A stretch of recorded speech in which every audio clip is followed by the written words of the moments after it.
Hi, this is David Kettlewell, and welcome to Medical Matters because life matters. Today's topic: what are the unusual challenges kids are facing today, and how do we as parents do the best job possible? It's a fascinating topic for what many consider to be a spoiled America. We'll learn about this and more with Medical Matters because life matters.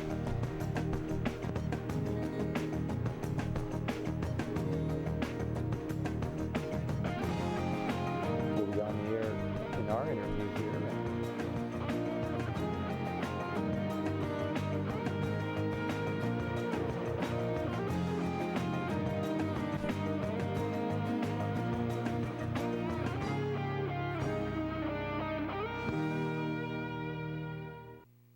It is no secret that Americans seem stupefied with how to be a good parent today. We find so many of the things that our kids are experiencing, whether it's eating disorders, drug use, behavioral problems, lack of discipline.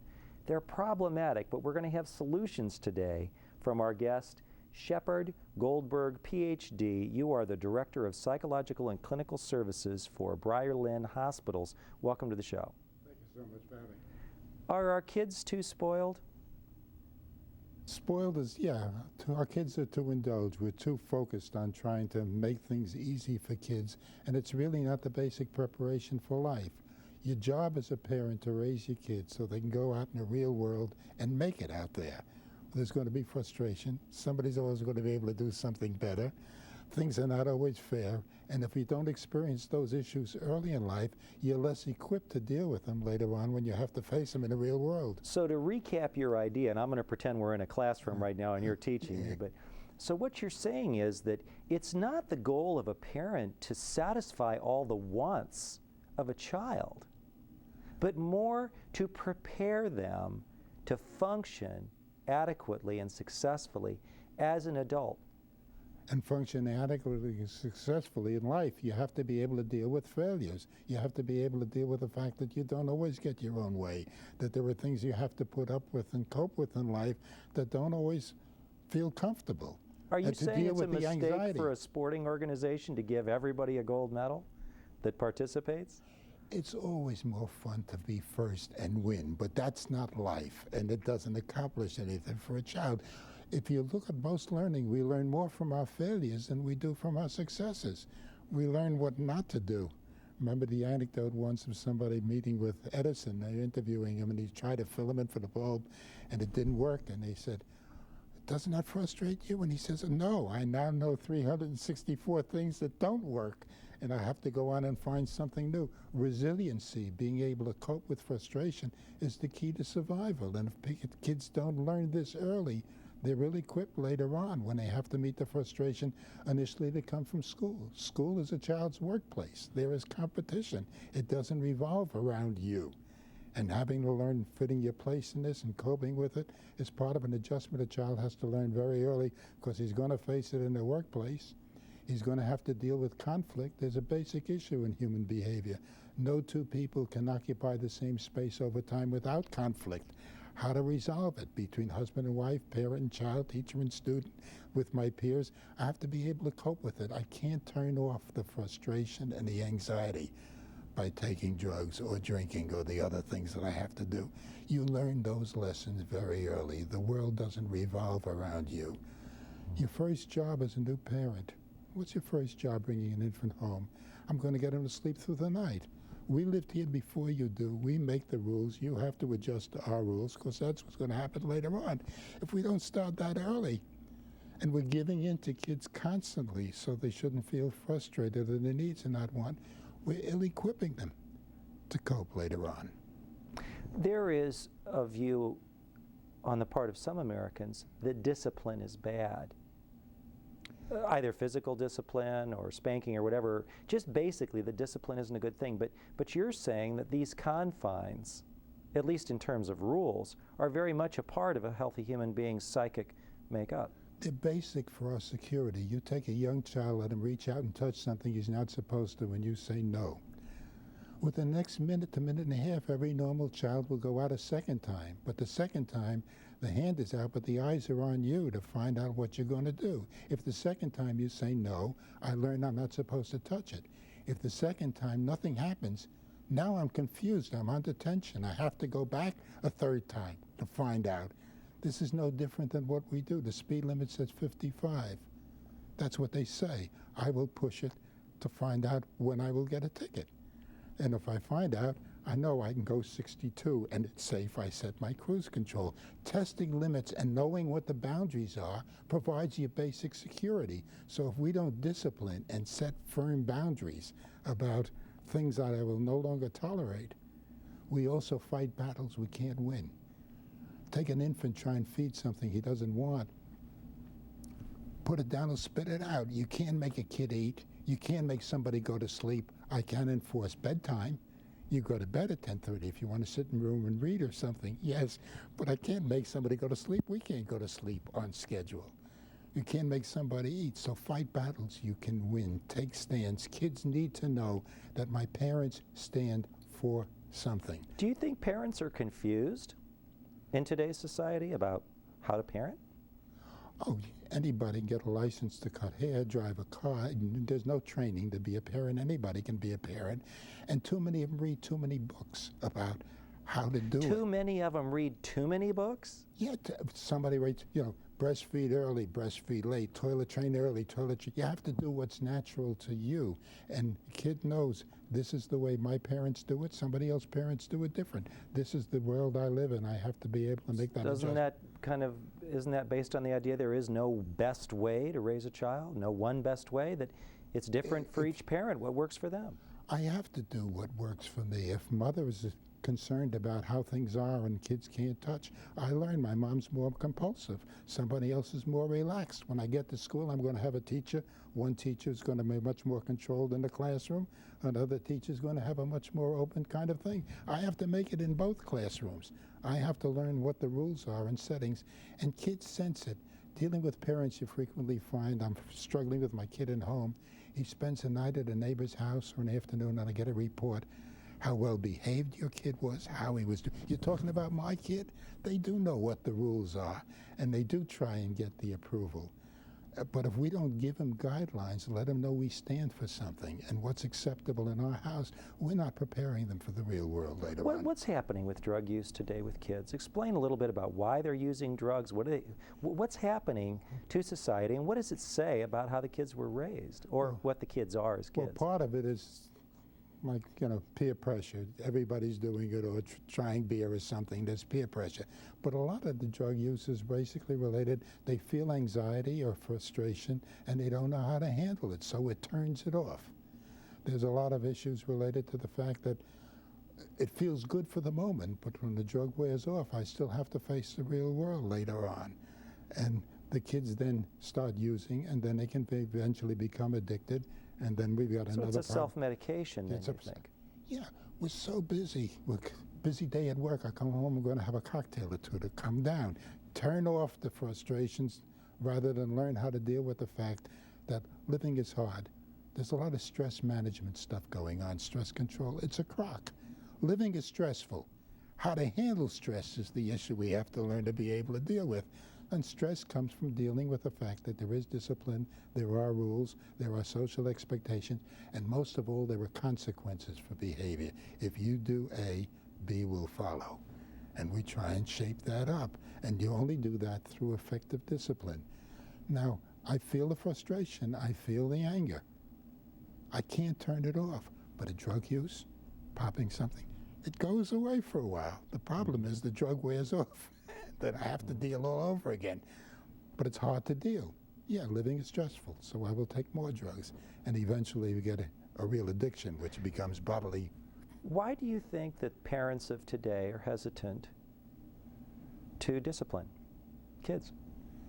Because at the moment, the kid might not like you, or might be angry or upset.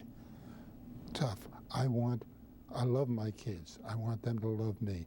But basically, you want the respect. And respect is something you command. And you earn respect by being able to stand for something that a kid can look up to and say, gee, my parents really care. They care enough about me to say no, to stand firm, to protect me when I need it, but also to let me learn. When your child is learning how to walk, you put him down and he falls and cuts his knee and bangs his head and splits his lip. You like to protect him from that, so you carry him. Carry him, he never's going to learn how to walk. Someplace or other you have to expose him to the real world. And that's not true love. That's just taking the easy way because there's conflict at the moment. My kid, I hate you, I don't like you, you must have been adopted or something. Yeah, you're angry. I know you're angry, you have a right to be angry. But these are still the rules and I'm going to enforce them. Why the explosion in sexual behaviors? I read today that many younger people are far more sexually active than kids were 20 years ago. What's going on? Well, there are many reasons. Certainly, with society becomes much more obsessed with sex, and in television and all the places, the exposure is there, the experimentation is there. There are much more outlets in terms of birth control and other less risk. There's still pressure to eliminate some of the aspects of sex education in school and exposing a child that a sexual encounter is immediately gratifying. So it feels good for the moment, but what are the long-term consequences in terms of intimacy and trust and affection and all of that? But we get pressures in society not to teach those things. And people also get caught up with sex education per se. We even hear it in a political campaign at the moment. Kids are not interested in sex, they're interested in babies and birth and the process. We equate it with sex. But just explain to children, you know, that this is part of our normal process in terms of kids being brought into the world. Farm kids have no problem with it because they deal with birth and death all the time. City kids are so protected and they want to experiment, they want to emulate adult behavior, and we put such a high value also on how we look. The girls, the boys, you've got to be strong and muscular. Girls have to have a good figure, so we get all the eating problems in the young girls. We get all the boys with bodybuilding. We put such emphasis on appearance rather than what's really important in terms of self-confidence and self-esteem. And it's not a social appearance. It's not based on superficial things. What's your read on the eating disorders? Look at all the models. We stress somebody's got to be slender. Anybody who's obese or overweight, somehow there's something wrong with you. And, well, how do I view being slim? How slim do I get? And it becomes an issue.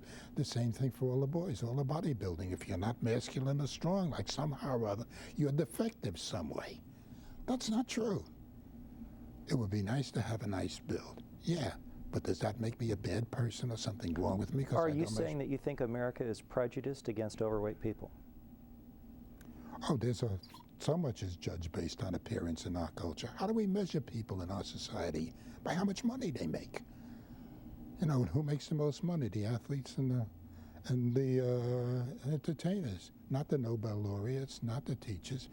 We get so caught up in material things and superficial things. We see kids raised now, I need, I've got to have, and that acquisition rather than their wants. I want certain things, but I don't need them. But our society puts such a value on accumulation of wealth, possessions, or appearance that it puts pressure on somebody to measure up to the social expectation, which is not always realistic for the long run self-esteem. So there's a confusion in America between wants and needs. For the parents out there that aren't sure about the difference, what's the difference? Well, it's very nice to have a big car, a nice house, completely air-conditioned, have my own television set, my own computer, all the Game Boys, everything I want. They're very nice to have. But you don't need them. And that's what we put in. They become kids. Kids in our say, I need it. When I was growing up, the label appeared inside the clothing. Not I have to go around and have the right label to, in effect, be acceptable some way. This becomes so much a part of our culture. It drives people to steal, beat up people, to steal a pair of sneakers and all of this. I've got to have the right Nike and the right swish on it, or somehow or other there's something wrong with me. What pressure does that put a parent on? I can't afford it. I got to get a secret Kmart or something else. But I put myself under pressure because my kid wants it. says he needs it. I need it. But maybe it's just a want. We will be back with more on tips on how to be a successful parent and the unique stresses of today's children on Medical Matters. Hi, this is David Kettlewell, host of the Medical Matters TV show. I'm here with a close friend, John Wright of American Ramp Systems. John, tell us a little bit about wheelchair ramps. David, American Ramp Systems manufactures a steel ramp. It's an open mesh metal. It allows snow and moisture to pass through in the winter times, making it the most non-skid ramp on the market. We sell these ramps and we rent the ramps. We offer free home evaluations, and they require no building permits. Very good. So when you need a wheelchair ramp, American Ramp Systems, freedom for life. Hi, I'm Dr. Arthur Lavin, and I'm a pediatrician. Over the last 20 years, I've worked with over 10,000 families to help them sleep through the night, enjoy meals together, and have their children respect each other and the family rules. In our books, we present solutions to these problems. For only $16, you can have a copy of either book, or together for $28. Order your copies today at advanceped.com. We're back learning more about parenting. Let's talk a little bit about kids and their perception that maybe they all want to be the same, with the same figure, the same weight. How's that factoring in with childhood in America today? Well, it's very much cultural. We're so caught up with being acceptance, being part of the group. There is pressure on you if you take a stance that's different from somebody else. But to be able to learn to live with yourself, if you're free to say this is who I am and I can make mistakes, it's not the end of the world. But people, and if you're not willing to be free, you can't be creative, you can't do anything unusual. You're so caught up in being part of the group, you deny part of your own individuality. Do you see that this trend to try and meet some standard is stronger than it was 50 years ago? I mean, how is America different, where people are driven to eating disorders to retain a weight shape that maybe wasn't true at all so many years ago, but today is just overpowering? What's happening? Well, first of all, your own media, the role of advertising and products and all of this, paying millions of dollars for a superstar to say this is what I do, and everybody wants to be part. So that need for conformity, to be part of, is part of our culture right now. You've got to drive the right car, you have to live in the right neighborhood, you have to have the right clothes, or instead of acknowledging that there's difference, the implication is there's something wrong with you if you don't measure up. Wasn't that true 50 years ago? Not as much, because we didn't have the same existential pressures coming on. We're bombarded with information we never had years ago. Kids have access to it. The whole society gets caught up. The schools are so busy competing whether they're going to be number one in the area or number two, what my grades are. The pressure has come from so many sources to meet some ideal standard. That's not real. We can't ever meet those standards. Somebody's always going to be smarter, run faster, make more money, be able to do something that I can't do. When do we deal with that? The kid's so caught up in school in terms of varsity athletics. I'm going to be a pro. Colleges screen out, and very, very few make it to the pros. Well, you brought up a point. You know, if we take a look at playing 20 years ago, it has a different face than it does today. Today, it's all organized. The time that people spend in physical activity, it's not riding a bicycle down the street or going for a walk around the neighborhood or running through the woods and building things. Instead, it's a very highly organized activity like soccer. What's this all about, this whole trend and change? I mean, is it fear that people have in their communities that leads them to this, or what's happening? Play is part of preparation for life. We used to play for fun. We don't play for fun anymore. It becomes organized, and you've got to win, and you've got to have the uniforms, and you have to do all of this. And we have the soccer moms and parents beating each other up and dumping on referees because you called your kid out on a close play. It's an extension of living through your child to have them achieve and to make up for some of the things you feel you didn't do, and putting pressure on your own kids around it. And then also sports were just more informal. We played in sandlots. Now, kids don't watch minor league ball anymore. They can see all the top pros on television. The aspiration comes up, always for the ideal, striving for something that'll never be part of the real world. So We get caught in that as a parents, using our kids as an extension. Things follow a normal curve. The average kid walks at 13 months, 14 months. If my kid walks at 9 months, look at my child, look what he can do. 15 months, he passed out. This is ego-based stuff. That's right. The kids are extensions of ourselves. We see ourselves in terms of a kid. I'm going to provide all of these things for my kids. I'm going so crazy running him around and driving. The kid gets all of these material things and all of these organized activity. He doesn't get me. He doesn't get time with me one-on-one, except for drive from one place to the other. That's not the real world. That's not what the kid's going to face. I live inside this envelope of skin. I've got to live with me and be comfortable with me and have some sense of who I am. And if they don't learn this early, they're ill-equipped later on, and we're going to see the problems developing. What we would hope is parents recognize that some of these problems as they begin to come together, what can I do to change it? Parenting classes, working with teachers around how to provide more meaningful discipline and a role in school so it becomes more child-centered. Doing some family counseling, taking some time to just turn off the darn TV and parents sit down and talk. When I work with a child, I spend an hour a week with a child in the office. In the course of a year, I've got roughly 24 hours, which is 2 days, 48 hours, 2 days out of his life. If a parent would spend 10 or 15 minutes, put down a newspaper, sit down, what did you do in school today? How are things going? What do you want to talk about? And listen and validate. They can eliminate a lot of what's taking place. And sometimes they get so caught up in the conflict within the family, they will seek help by going to professionals or trying to sort out, do some family therapy is the most important kind of treatment, not individual treatment. Kids working with families together, letting them learn how to communicate, letting them learn how to resolve conflict one with each other, because that's what a child's going to have to do in the workplace. Has financial success in America become a curse?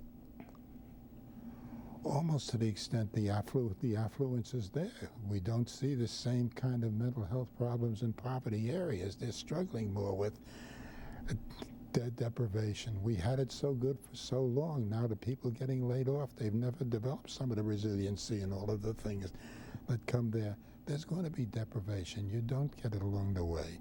So we can provide too much. Tim Russ had put it very well once. He says, given who I am, what I can provide for my child, how do I convey to him? It's not an entitlement. You just happen to get it because who I am, your dad. That kids have to earn certain things. And we do that by behavior has consequences. There's feedback. If you do certain things, there are punishments and rewards that come from them. And that comes from being an effective parent, from being able to discipline effectively and let a child know there are rules, and there is always going to be stress in your life and frustration and anxiety. It's uncomfortable, but not dangerous. Learn to deal with it. And you build that in because stress, frustration, and anxiety are going to be there. That's right. It's a constant. Yeah, it's uncomfortable. We have to live with a certain amount of discomfort, learn to deal with it, develop some skills to get over it. So I made a mistake. It is not the end of the world.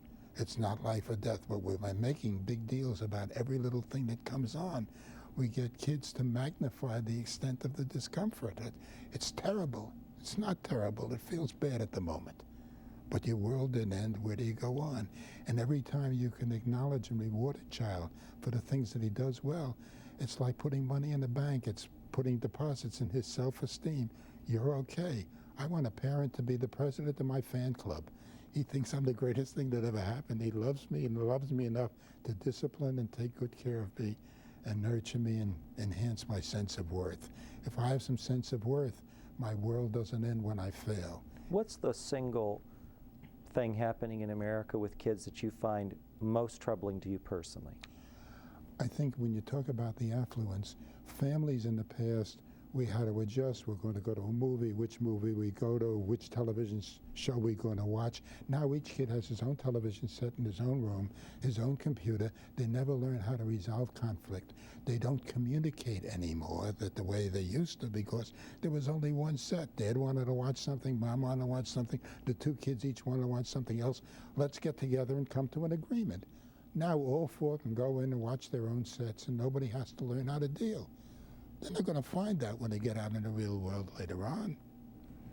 So the lack of ability to be able to communicate, the lack to be able to listen and validate what somebody feels. I know how you feel. How are you going to express that feeling? The one thing you never say to somebody, you shouldn't feel that way. I feel, darn it. How do I express that feeling?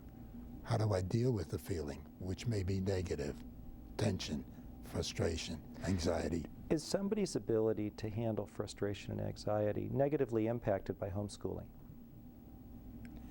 It can and cannot be. That's one of those, again, not black or white. The world is not black or white. We live in the shades of gray. Some parents can do it and do it effectively. Other parents are so caught up they become intolerant of kids making mistakes and they become afraid to move because parent loses patience at the moment. How did you miss that? You know, we went over that yesterday. We don't always remember what took place yesterday. I didn't make a mistake. It's going to happen. But if a parent can tolerate a kid's muddling through and learning by mistakes and having to repeat, and I did get it right yesterday and I failed today, it's not the end of the world. If a parent can provide that accepting atmosphere, homeschooling can work and work well. If the parent can't because they're so invested in setting standards for how their child is going to achieve, then homeschooling can be destructive. The parent who's constantly putting the typical soccer mom or hockey mom in this culture, putting pressure. You've got to score a goal. Not every kid's going to be on the A line. Not going to score every game. Do you think that kids today have a well-developed sense of personal creativity in their thinking and their ability to think through solutions? Is that a high point for today's youth or a low point now? Everybody, based on the basic intelligence, has some creativity in that. But how do you find your creativity? By trying certain things. If I succeed, hey, I'm good at that. If I don't succeed, I can't do that. So I explore and broaden horizons. Where we put all the emphasis on high grades and high achievement and not making mistakes, we stifle the basic innate creativity that's in each of us. Where can parents access some of the best materials you're aware of on how to be an appropriate parent? The best tool we got is our gut. Does it feel good? Do we do things that I can back up and stand firm? To begin to learn to fight battles I can win. Parent education courses where a group of parents can say, you do it that way, I do it differently. Both our kids are making it. There's no ultimate way to be able to do it. And that's what frequently winds up when you seek professional help, to open up the fact that not put people in rigid boxes to get them going along with a set path that doesn't fit them. Parents who are much more concerned about orderliness in the household, they read a book, let your child explore. Child touches something, they're so uptight, the kid senses the tension. What have I done? Where's it coming from? My kid has to learn you don't touch much because it disrupts the order. You can feel it in the household. You go to some houses and you move an ashtray and a table from here to there. You can feel the tension till the hostess comes back because that's where it belongs. The tension, we want the child's world to be basically tension-free, parents feeling comfortable to do what's natural to them. And what's natural to you may not make sense in my household. And doing that becomes more important. So parent education courses, opening up the basic permission to make mistakes. That's how we learn. And as parents, we're not perfect. We're going to make mistakes, but if I'm consistent in terms of what I believe, my child inherits my value system. The basic learning is what you've done with your parents when you're growing up, the memories that are built in, that this person cared, the things we did together, all of those are your real memories that sustain you in your adult life. Not how much money your parents left you or how many material things they left you, but what we did together.